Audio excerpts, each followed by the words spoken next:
Kekurangan akan satu informasi atau ketidakjelasan akan satu hal biasanya membawa kita pada satu kebingungan. Dan pada saat kita kebingungan, kita biasanya dituntun ke arah pada satu pembenaran umum. Nah, pembenaran umum ini biasanya mengambil cara yang paling mudah. Dan biasanya cara yang paling mudah itu belum tentu tepat. Halo, nama saya Novian Sanjaya. Saya juga belum tentu tepat, dan itu pasti. Bila kalian merasa channel ini berguna, please like, subscribe, and share. Gratis kok. Di awal hobi saya di bidang fotografi pun sama. Lebih banyak bingungnya dibanding ngertinya. Apalagi itu di zaman dulu informasi tidak selengkap sekarang. Syukurnya semua itu akhirnya berakhir pada saat saya mengambil pendidikan formal di bidang fotografi. Disitulah banyak, ada penjelasan, banyak banget O-nya.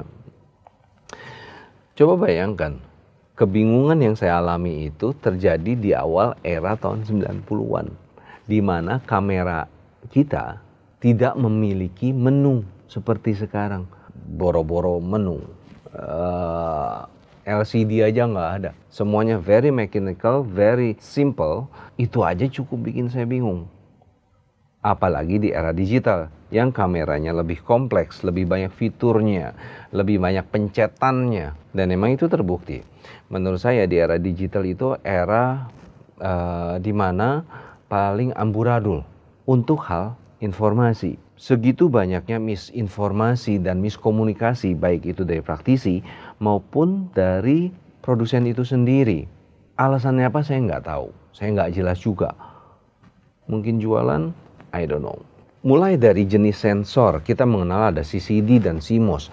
Selalu ada perdebatan mana yang lebih baik, CCD atau CMOS. Memang secara fakta sebenarnya CCD itu lebih baik karena dia memiliki multi amplifier di setiap pikselnya dibandingkan CMOS. Cuma dengan kelemahan, lebih boros baterai, transfer datanya berat, mahal, secara ekonomis nggak ekonomis. Dengan alasan itulah maka pengembangannya agak sedikit ditinggalkan oleh produsen.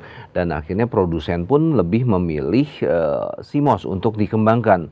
Ya otomatis setelah sekian lama teknologi CCD akan tertinggal dibanding CMOS. Itu makanya sekarang CMOS kita ya jujur sudah mumpuni. Tapi yang saya sayangkan semua alasan yang tadi saya sebutkan itu ternyata tidak mampu membuat kamera kita menjadi lebih murah. Ya oke. Memang dibanding kamera digital pertama itu harga yang sekarang itu terhitung murah sekali. Tapi harusnya setelah lewat waktu dan produksi yang lebih massal harusnya bisa lebih murah. Menurut saya harganya masih overpriced. Next, megapixel mania. Megapixel mania. Resolusi dimulai dari 6, 8, 11, 24, naik lagi 45, 100. Mau sampai berapa? Cukup kali. Disinilah pembenaran komunal makin merajalela. Ya, makin gila nih. Semakin besar resolusi, semakin bagus pula berarti hasilnya. Nggak salah, 100% betul, tapi dengan catatan. Dan catatannya banyak, nggak cuma sedikit. HP ku bunyi. Mari kita urut dari awal. Sensor itu berdasarkan besarnya atau ukurannya kita bagi menjadi micro four third, APS, full frame, dan medium format. Itu yang paling umum. Mungkin sekarang yang paling umum adalah sensor 1 inch di Android kita. Yang dipakai standar biasanya itu dari sensor full frame. Ukurannya 24 x 35 mili.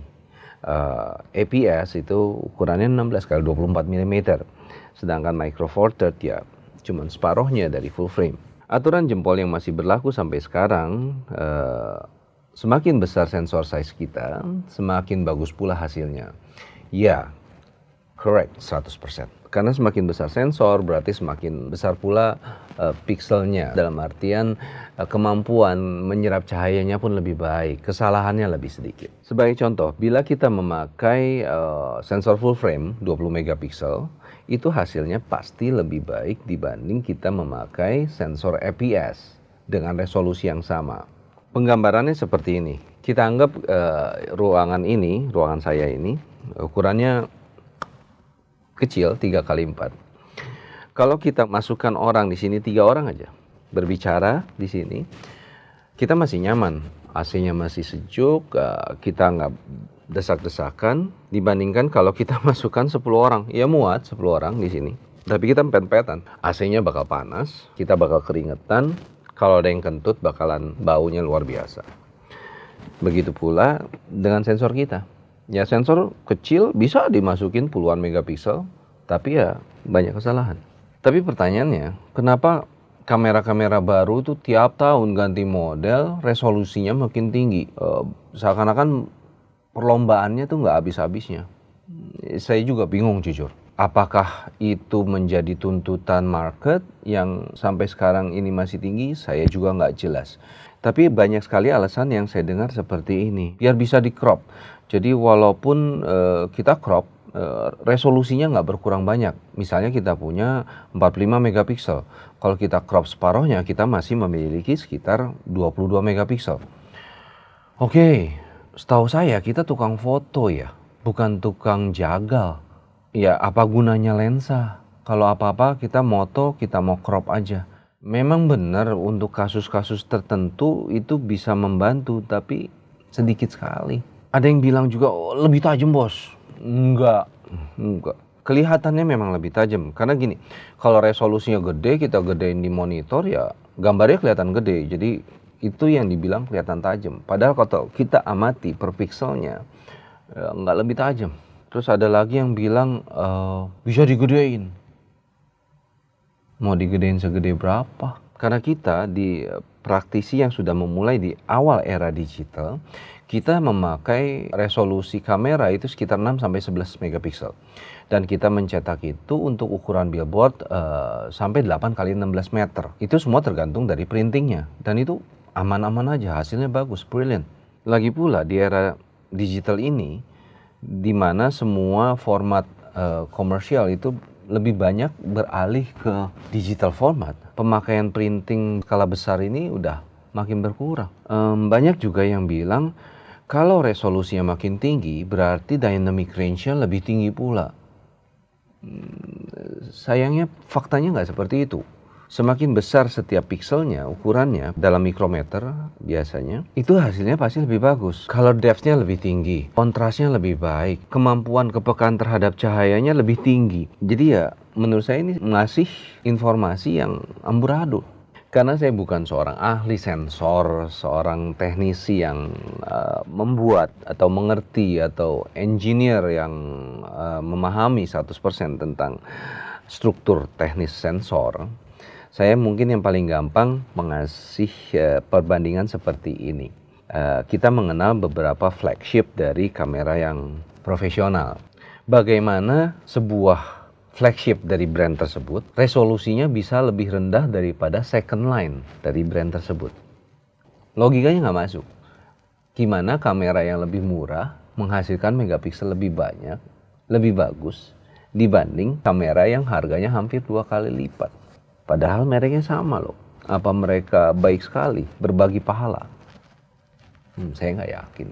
Satu hal yang perlu kita amati atau kita perlu cermati di sini adalah semua ini seperti efek bola salju, di mana bila ada salah satu elemen menjadi besar, semuanya ikut membesar. Bila resolusi kamera kita semakin besar, kita berarti harus memiliki komputer yang lebih cepat, kecepatan VGA yang lebih tinggi, memory card kita yang lebih baik, storage yang lebih besar, terus. Sedangkan ironinya, gambar yang kita hasilkan cuma kita pakai untuk Instagram atau untuk Facebook. Segede gini, kecil. Well, saya pribadi genuinely merasa semua itu adalah pilihan. Akan tidak fair bila saya menyalahkan produsen maupun pembeli dalam kasus ini. Itu semua pilihan. Sebagai praktisi saya hanya menyarankan bijaksanalah dalam membuat keputusan. Jangan sampai keputusan kita ini menghalangi proses kita untuk maju dalam berkreasi. Itu aja. Kalau kita mau beli yang 2000 megapiksel dan kita sanggup beli komputer yang cepat, nggak apa-apa. Jangan kita beli kamera yang resolusinya tinggi, komputer kita nggak mumpuni. Yang ada untuk render satu foto aja butuh waktu lama.